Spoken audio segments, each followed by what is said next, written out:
Hello everyone, welcome to my video. তো সবাই কেমন আছো? আশা করি সবাই খুব ভালোই আছো। আর আমাকে দেখে বুঝতেই পারছো আমি তো ভীষণ ভালো আছি। আরে হাত তালিটা দে অন্তত। হঠাৎ করে এরকম সারপ্রাইজ পাবো কোনোদিন ভাবিনি। তো দেখতেই পাচ্ছ বার্থডে সেলিব্রেশন হচ্ছে।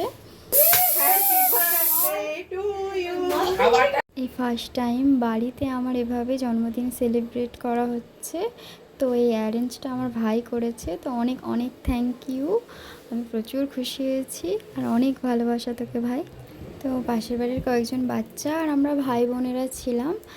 বাবা বাড়িতে ছিল কিন্তু মা ছিল না বাড়িতে, মাকে খুব মিস করছিলাম। আর আমার এই এক বান্ধবী ছিল, মা বাড়িতে থাকবে না বলে আমাকে আগের দিন একটা গিফট দিয়েছিল। এই যে হাতের এই ব্রেসলেটটা কেমন লাগছে সবাই অবশ্যই কমেন্টে জানিও। এই দেখো ওরা সবাই ভীষণ মজা করছিল, তো সবাই মিলে বেশ কিছুটা সময় আনন্দে কেটে গেল। ভিডিও ক্লিপগুলো একদম ঠিকঠাক নেওয়া হয়নি, যে যেমন পেরেছে ভিডিও করেছে, তবুও আমার আনন্দের মুহূর্তটা তোমাদের সাথে শেয়ার করলাম। কেমন হয়েছে জানিও। টাটা।